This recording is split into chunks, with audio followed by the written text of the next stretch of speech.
So let's just keep this in perspective. Let's act like we seen the movie, we don't know about the book. Now we're interviewing you. So we're not gonna we ain't even gonna talk about the movie anymore. So that way we won't have that situation. We're gonna just talk to you about it ain't no situation, it's the truth.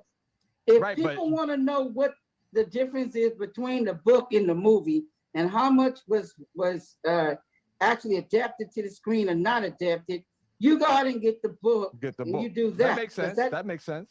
Yeah, because it doesn't make any sense for me to sit up there explain A, B, C, and D. But you just explained to us when he came down with no clothes and all that is in the movie. Because that's explaining about the machines. Right. There is a machine wrapped in flesh. Wait a minute. Okay. You never seen a machine wrapped in flesh, killed but cannot be killed in 1984? Come on. Facts. In 1984, you wouldn't have seen it. You would have just seen a piece of metal. That's it.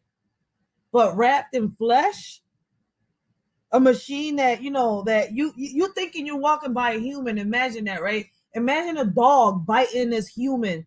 They outside like in their boxers, right? They running, they jogging in their boxers or shorts, whatever. I'm gonna say it like that because I want y'all to paint this picture real quick. And a dog bites him in the butt cheeks, right? And he tears off the pants, the boxers, whatever they got on, and ends up ripping off the skin. And all you see is, a piece of metal instead of cheeks.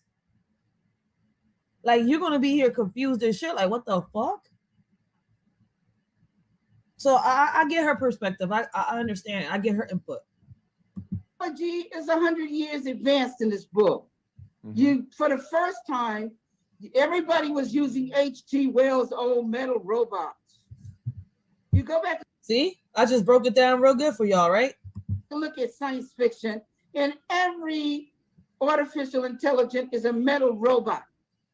1984, for the first time, you're seeing a machine that looked like you, wrapped in flesh, and you don't know he's a machine until he's blown up, and then you start seeing his frame is a machine.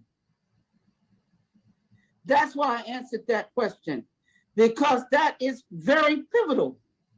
This is your first time. Now look, that was stolen in 1981 and put on the screen in 84 and made money. 81 and 83 and 84, it was stolen. Then adapted to the screen in 84. The movie wasn't released till October the 26th. That's when the counterfeiting started. That's the day the movie was released to make money. Now, you go to the Library of Congress, you're not gonna find no script. You're not gonna find no copyrights in their name. The only thing you got that's copyrighted is the script in the book. That's your reference. If it's a case going on, you're gonna be reading the case history. You're not gonna sit up there and ask the prosecutor questions that you can go read the whole lawsuit. You can read it. That's why they have documents online. That's why it's public information for you to read it. That's why the book is available, so you can get it and read it. I just said that. See, I'm a little nicer. Shit, she gonna be, listen, you ask a dumb question, you're gonna get this type of answer. I'm sorry, but it's the truth. Yeah. Now, if you can ask me a question that has nothing to do with that, but it ties everything together, yeah, those are the questions you need to ask. Okay, wonderful. I'm happy you brought that up, Sophia. And again, right, part of this is, right, excuse the naivete when it comes to the book opposed, what you're referencing, right? Because there are parts to it that, we're seeking information, right? And if you clearly have a lot of it, so we're just pulling in, and whatever you feel comfortable with is fine, right? I'm comfortable with all of it because let me tell you something. I'm a full-fledged attorney, and I do contractual law, and I can ask anything and then some, because I'm a visionary, 100 years ahead of you, so I can answer any of your questions. But this is the deal: I'm not going to be redundant, because you don't want to take a few minutes to read a book or buy the book, and you want me to give you information when you can go seek that information. And this is what the problem is with Black beings here anyway, is because they don't want to go seek something. We've gotten lazy. We've been programmed to get lazy. See, now you can say that we've been programmed. Now you could, that word fits into this. That guy over there in that meeting was talking about training a robot. No, you program the robots. The same way you can sit here and brainwash a kid. They want to take a shortcut. That's not our problem. We do the history on it. We just this is brought to me the other day, so I didn't have time to do what you're saying to do. It wasn't even important. I just wanted to meet you as a person. It is always important to do research. Right. X. That's why you should have did your research before you did the interview with her and started asking questions, yo. Real shit. But I can't judge him. I can't put him down. But I am going to say, listen, he should have, because you're going to get a reaction like this. Because before you sit here and ask them type of questions, you should have did your research. You probably would have gotten the answer before you even asked that question, because it's only but logic. So that just shows, like, why is you even really looking up to her? Is it because you just found out that, you know, she is the real creator? Or did you actually read her work? Well, I would love to interview her. But I'm not challenging. I'm not interviewing you about the challenge. I'm interviewing you about you doing what you did, that was great. I have nothing to do with the Matrix movie right now. It's self-explanatory because it's been going on for a long time. I haven't met you. This is an interview. We're doing radio. I'm interviewing you. Well, no, I agree with that. But I've done over 4,000 media interviews. That's why you coming at us but it's our first rodeo. We got to act like this is our first time again. Like this is our first dance. I might step on your feet a few times until I get the rhythm. I got you now. Now I understand. I'm going to get the book. I'm going to support the book. We're all going to support the book. But we're not here. Well, you don't have to. That's left up to you, because it's about seeking knowledge. Listen, you are dropping knowledge, and the book makes more sense now than the movie ever did, because you're explaining. We never knew about none of this. This is what I'm trying to explain to you. I'm a Matrix person. I watched the movie, so now it makes sense for me to go and buy the book. Well, let me tell you something. It doesn't make any sense until you put them both together. Terminator with the Matrix. Got it. Because if you don't put the Terminator with the Matrix, the Terminator is the prequels to the Matrix. The prequel. So I wasn't wrong when I said, damn, I'm going to watch the Terminator 1, then I'm going to watch Matrix 1, then I'm going to watch Terminator 2, and then I'm going to watch part 2 of the Matrix. Yo, okay. I wasn't wrong when I watched it like that. Bet. Means it's the beginning of the epic story. Without the beginning of that epic story, the Matrix doesn't make any sense by itself. The Terminator doesn't make any sense by itself. They're one. No, somebody cut the baby in half. The baby is not a baby until it's a whole. Yeah, no, we got that part. We got that part. And thanks for sharing that, right? Because the two are one and the same, right? They're part of the same story, right? Had you not, they are the same story. No, they don't follow the same story. Sophia, all right. We get that, right? But what? I don't know what you get. But I mean, I can explain it to you. No, Sophia, we understand what you're saying. Listen, what people may not have understood though is that correlation that you gave between the two, the Terminator and Matrix. There's a lot of people that may not have understand that they're the same story. They may not understand it if it's the first time it falls on their ears. So we're just searching for clarity on certain things, like what you're bringing up, and you mentioned it quite a few times as it pertains to it being the same story, right? So I don't want to get hung up on the word semantics, because you know I may not put things in a way that may be the best way for you, but understand that I'm dancing with you. I'm doing the same dance with you. I'm here for it, right? I like what you're saying, and I'm here for it, and I support what you're saying. And yes, absolutely, we all want to support the book, right? We're all going to support the book, right? But all right, so I want to make a segue away from that and go back into the direction of asking you, how did so? To my understanding, did you receive the credit that you should have received? I don't. Credit is like when you go get a credit card. And Sophia, Sophia, hold on, Sophia. I just want to ask you this. Let me explain something to you then. Once you stop, let her explain it. She has her own perspective. Stop and let me explain, because you asked me a question, I'm going to give you the answer. Okay. So, are you ready for the answer? Go ahead. Yes. Are you ready for the answer? Sure. Well, credit is just like I said, you go and get a credit card. That's credit. When somebody give you some credit at the store. Film credit, everybody in the business knows that it's nothing but bamboozle because people's names are up there because they're getting a piece of the action. They might have never wrote anything. They may have never directed anything. They may never even invested in anything. But when they start tallying up the loot, they all got different parts that they play to get the money. So that is irrelevant. The real deal is the courts. Whatever is in it in the courts, that's what's factual. Whatever's in it in the media, you can't use media stuff when you go into a court. They want expert witnesses because they know that stuff in the media. Y'all hear what she said? You cannot use media when you go into the courts. That's crazy. I've seen a lot of YouTubers use a lot of media stuff when they go into the courts. I see why they lose those cases. It's not viable. But Black people seem to think it is for some reason. They think that if they see something in the film credit, that, hey, that's real. So-and-so got his name up there, so it must be real. He's in People magazine, so it must be real.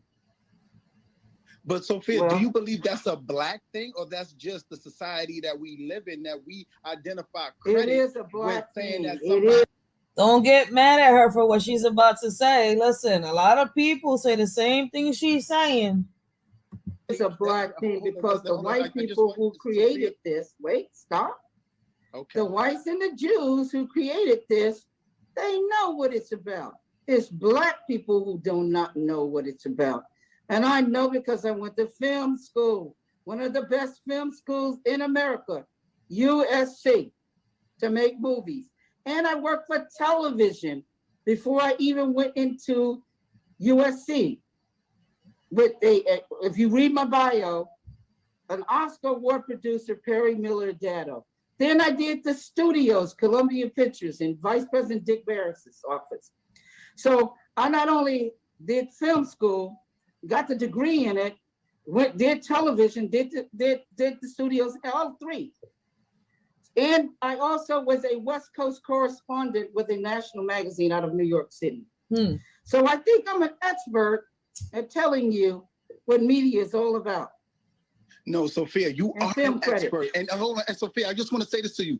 She's telling us exactly what them older people back in the days used to tell us, and a lot of people that were older than us when we were kids were telling them that they were crazy, they belong in a mental hospital, and much more. Are they crazy now? Is they crazy? Can somebody answer that question? I don't see them people being crazy now no more. I swear to God. I never thought they really was. I was, I'm drawn. Like when older people got stories to tell, I listen. You are an expert. However, the caveat to you being an expert is, unfortunately, there's some people that's listening or maybe viewing this, right, depending on the platform, that may not have heard of you before. So we're going through the channels of trying to communicate who you are. I understand that, but it's 7 billion people. Listen to me. Just let me finish, right? There's people. I know what you're going to say, but go ahead. I'm sure we've already had this conversation, according to you, in the future. We have already had the conversation because I'm the oracle, so I already know what you're going to say before you say it. And that's an actual fact. So wait, Queen, but for those that don't know, right, let me get it out, right? So there's people that don't know you. There's people that want to celebrate you and that want to get to know you more as it pertains to your works, right? So we're trying to afford those people that's in the audience right now, and that's listening, the viewers and listeners, the opportunity to make them aware of you for the first time. So I don't want you to think that we're challenging you, because we know what you're saying has a lot of validity to it. We just want to introduce you to the newer people that haven't, because this isn't for the people that know you. This is for the people that don't. Are you finished? Yeah. You Go go for ahead. it. She's laughing. Go ahead. Go ahead.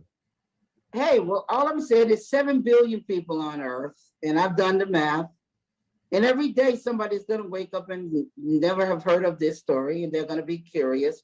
Some of them are going to go on YouTube. Some of them are going to Google Sophia Stewart, and they're going to listen to interviews, and they're going to find out the book, and they're going to read the book. Because I'm not here to try to awaken the conscience of everybody.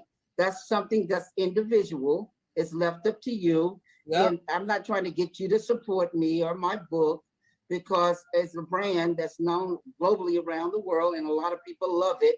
So they're going to buy it or sell, like Tupac said, whether you love me or you hate me, they're going to buy it anyway. It's a controversial issue. It's a historical issue that's been tried in the courts and already validated in the courts. And people who want to find out the truth, they're going to seek it and they're going to find it. And that's a fact. If any of us really wanted to find out the truth about anything out here, all we got to do is go search for it. Stop being lazy and really search for it. And we could really come up with our own conclusions. We can come up with the same conclusions. Whichever way it means, she's trying to tell you, be a free thinker. So I don't have to convince some. Some things I don't even have to answer. No, they're gonna find it out. 100% correct in saying that. But what I'm saying is, don't. My grandmother told me when I was a kid, never look a gift horse in the mouth.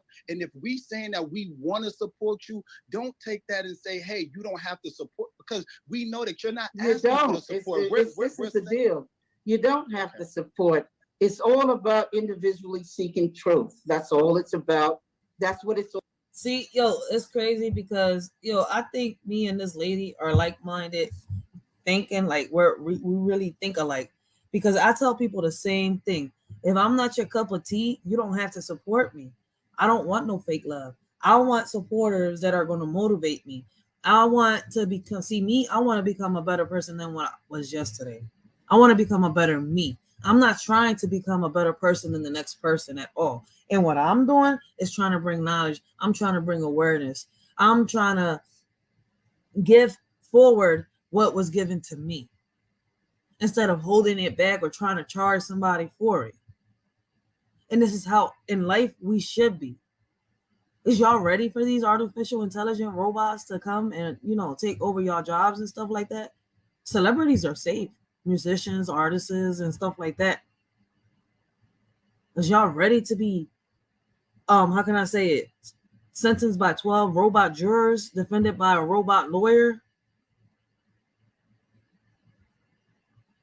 and put in jail by a robot judge. Like in the Terminator, it says what's going to happen. In a lot of movies, it says what's going to happen. Like what's crazy is, what's his name? I think it's Elon Musk. He was against it until recently. For some reason, something changed his mind.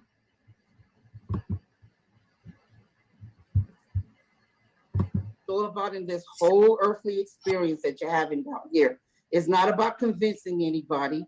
It's not trying to force somebody or lead some horse to the water to drink. It's all about seeking truth on your own, whether you want to hear it or not. It doesn't matter. You'll pick it up later on. All right, guys, I'm going to pause it right here. And we're going to pick up on the other half of this interview. I'm going to rewind it back like maybe 10, 15 minutes. And we're going to pick up on part 5 of this. This all the time. I'm going to get a little bit of rest. I really haven't gotten no rest, but I'll be back up. And I'm going to do this before I start school tomorrow. And then for the rest of the week, it's just going to be uploads. I want to thank everybody, that has shown a Shorty support, that is rocking out with a Shorty, because y'all didn't have to be here today, but y'all was here.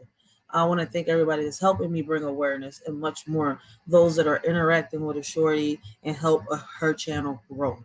I want to thank all those that are out here showing a Shorty real love and real support, because like I told y'all before, I don't want the fake stuff. I'm not going to give it, and I don't want it back. So once again, it's all the time that I got right now. Later on today, we will get into part 5 of the artificial intelligence. And do y'all think if they will take over people's jobs? Right now, we're going to catch up with the other half of the Sophia Stewart interview, because like I said, She is the main creator of the Terminator in the Matrix, and she has a lot of great knowledge, a lot of great input towards everything that's happening right now in this era. She was one of the first people to have a vision predicted, as y'all call it, about the robots and what was going to happen. So I hope to see y'all on part 5. Like, I want to thank everybody, because y'all know these interviews and these videos, these meetings be slow. So on part 5, we will be playing the other half of the Sophia Stewart interview. Then we will be playing the committee meeting, and then a video that Letitia Third Eye POV has sent me, which is called "These Robots Were Trained on These Robots Were Trained on AI. They became." I'm so sorry. It's these ads that keep popping up. They were trained to become racist and sexist. So, like, once again, I want to thank everybody. Thanks for the support. I hope that all of y'all, shared the video, help a Shorty get into the algorithm. Let's keep bringing awareness, and y'all more than welcome to hop on the panel anytime y'all want on any of these lives. These are open panels. A Shorty would love to hear y'all opinions, y'all perspectives on the things that happen around us. And this topic right here is one of them. It's here. It's here. Like, for those of y'all that's like, oh my God, they're not coming yet. They here already. So till next time.